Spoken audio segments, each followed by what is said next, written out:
Olá, bom dia. Me chamo Beatriz Takeiti. E eu me chamo Ricardo Correia.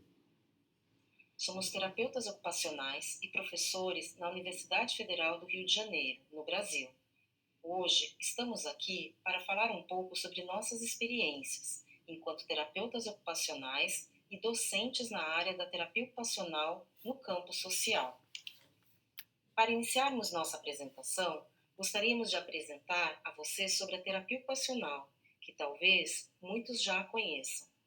A terapia ocupacional, conforme a Federação Mundial de Terapeutas Ocupacionais, é uma profissão que se dedica aos cuidados em saúde, em educação, no social, na cultura e no trabalho, voltado para pessoas, grupos, organizações para promover bem-estar, inclusão e participação no cotidiano, através das ocupações. O principal objetivo da terapia ocupacional é permitir que as pessoas participem das atividades da vida cotidiana. Bem, dito isso, nós gostaríamos de falar um pouco sobre um campo específico da terapia ocupacional, o campo social. Este campo possui não apenas contornos epistemológicos e teóricos, mas também político e administrativo, a partir das questões que envolvem a vida humana e também a vida ambiental.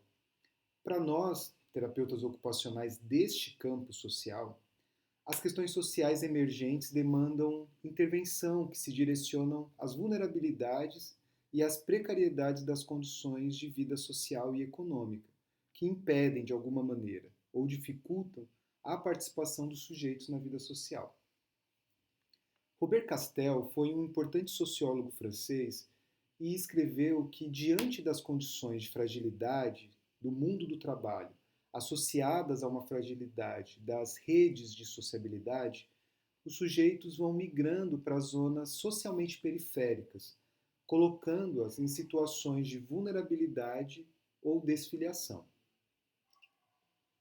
Assim, estas questões e demandas surgem para a terapia ocupacional vinculadas à ordem social e que expressam a partir de alguns marcadores sociais da diferença, como ciclos de vida, crianças, adolescentes, jovens em situação de vulnerabilidade, ou mulheres vítimas da violência doméstica, adultos no sistema prisional, povos e comunidades tradicionais, como no Brasil, povos quilombolas, indígenas, comunidades LGBTQI a mais, entre outras. Falar um pouco sobre a trajetória da terapia ocupacional brasileira no campo das questões sociais nos remetem ao final dos anos 1970, em que terapeutas ocupacionais, inseridos em serviços de reabilitação, começam a questionar os processos de institucionalização do cuidado, superando o binômio saúde-doença. Entre 1970 e 1990, uma série de experiências práticas e teorizações em terapia ocupacional no campo social começam a ganhar contornos, pois é neste momento em que se dá a reabertura política, após anos de ditadura civil e militar no Brasil. Esse processo de redemocratização do país fez ressurgir a nova Constituição Federal, em 1988, tendo as políticas sociais garantidas como direito. Não à toa, a nova lei passa a ser considerada como Constituição cidadã, pois a cidadania passa a ser o eixo organizador tanto das estruturas do Estado democrático, quanto fazem parte do raciocínio da prática e fundamenta o papel técnico de terapeutas ocupacionais. A atuação de terapeutas ocupacionais passa a ser pautada pelas políticas sociais. Em 1993, temos a promulgação da Lei Orgânica da Assistência Social, que, dentre outras providências, organizou toda a assistência no território nacional.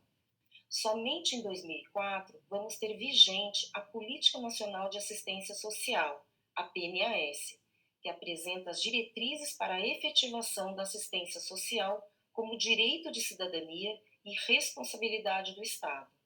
Em 2005, se institui o SUAS, que é o Sistema Único de Assistência Social no Brasil. Este sistema configurou as políticas e programas dividindo a oferta de proteções sociais em dois níveis de atenção: a proteção social básica e a proteção social especial, sendo esta última dividida em média e alta complexidade. A depender das condições de vulnerabilidade e risco social, sujeitos e populações podem acionar diferentes equipamentos e serviços previstos na política pública. Nesse interim, com as mudanças vigentes nas políticas de assistência, normas foram sendo editadas, dentre as quais a Norma Operacional Básica de número 17, de 2011, que reviu os recursos humanos na assistência e inseriu terapeutas ocupacionais no Sistema Único de Assistência Social. Assim, a terapia ocupacional passa a ser uma profissão reconhecida no SUAS. Frente a tais mudanças, uma revisão curricular nos cursos de graduação em terapia ocupacional passou a ser realizada. Conteúdos e disciplinas começaram a ser incorporados nas matrizes curriculares, abordando as questões sociais. Ainda, novas abordagens em terapia ocupacional começam, ainda lá na década de 1970, a serem revistas e incorporadas como as territoriais comunitárias.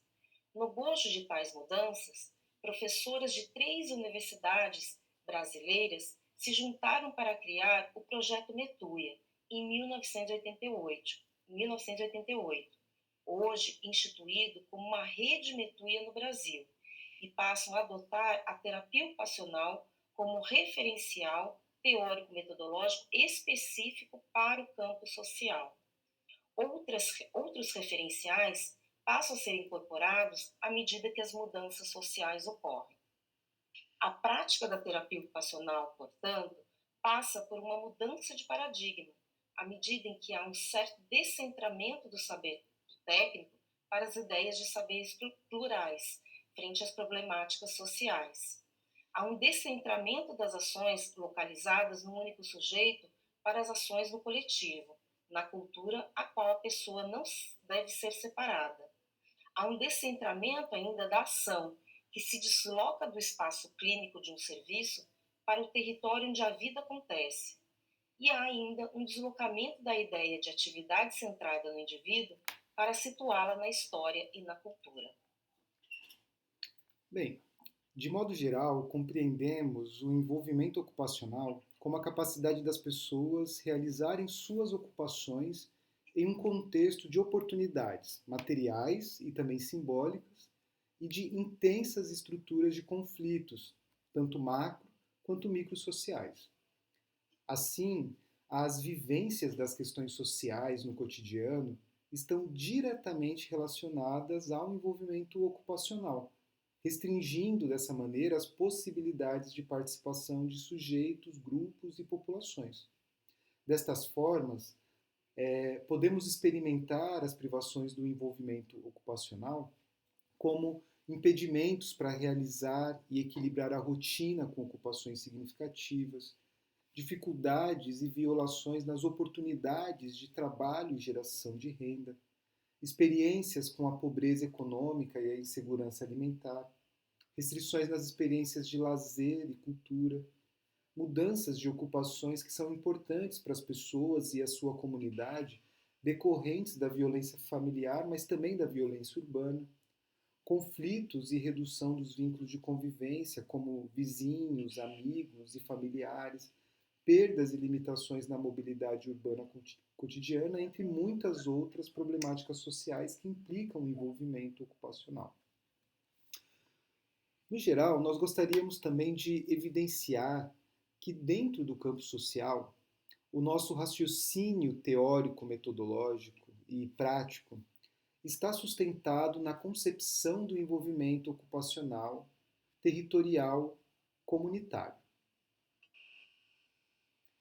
Para isso, consideramos 4 eixos que colaboram para este raciocínio que nós vamos ver no slide a seguir. Observamos que a própria noção de território e comunidade é entendido como uma dimensão física, cultural e de existência onde a vida cotidiana se materializa.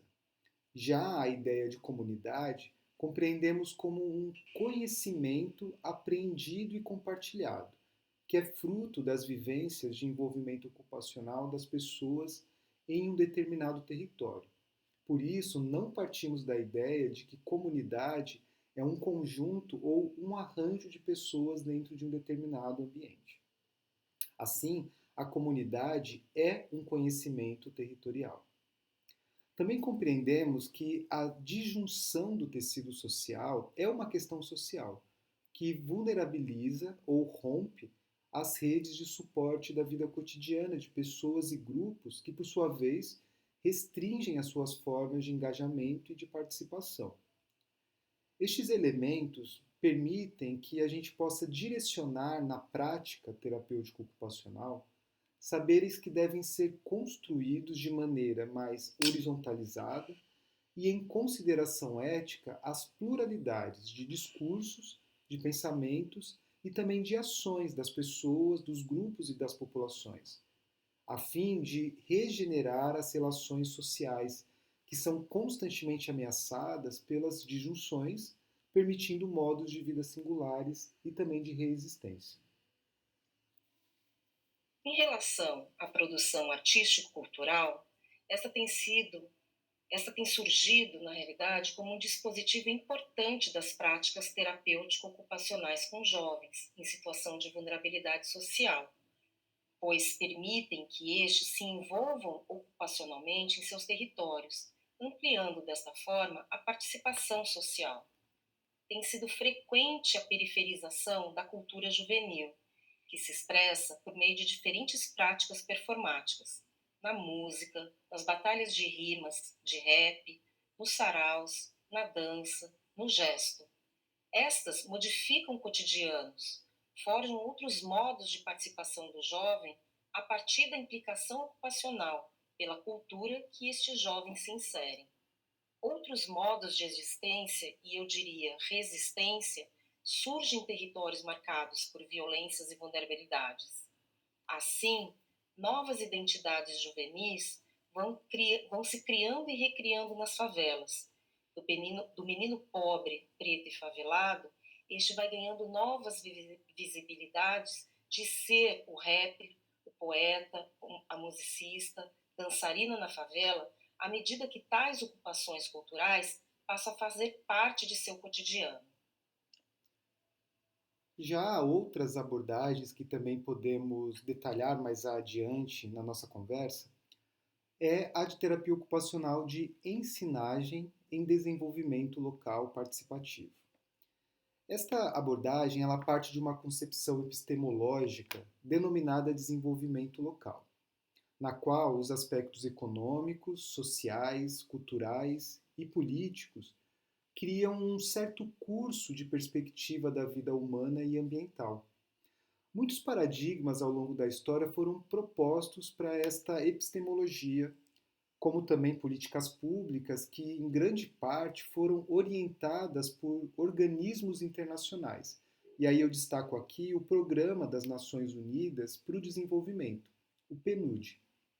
Só para vocês terem uma ideia, desde os anos 1940, a principal perspectiva adotada e de cunho anglo-saxão dos países do capitalismo central e de forte histórico colonizador e de exploração foi a economicista.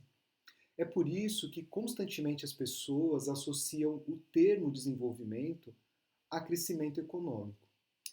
No entanto, nos anos 1990, um economista indiano chamado Amartya Sen passa a criticar este paradigma colonizador e normativo e propõe um novo paradigma, a ideia do desenvolvimento como liberdade.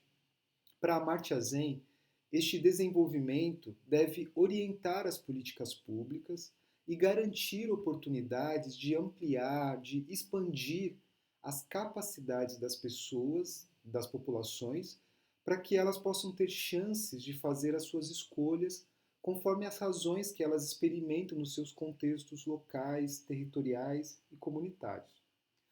Por isso, desde então, desde essa perspectiva dos anos 90 de Amartya Sen, é que trabalhamos com uma compreensão de que todo o desenvolvimento deve garantir a liberdade humana, a sustentabilidade ambiental para hoje e para as futuras gerações, bem como novas dinâmicas institucionais orientadas pela cidadania e os direitos sociais.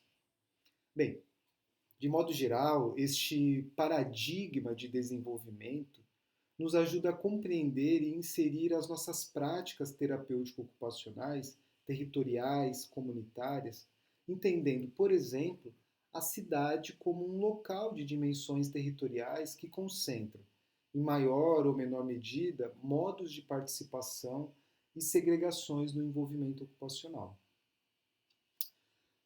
Portanto, quando se fala de uma terapia ocupacional que se produz no, mas também com o social, nós estamos afirmando que este campo, que é epistêmico, político e administrativo, sustenta diferentes práticas que se dirigem num sentido a garantir direitos sociais a sujeitos e coletivos que, por razões muito diversas, mas que, dentro do contexto do campo das questões sociais, estão impedidos de desempenharem, de se envolverem em suas ocupações.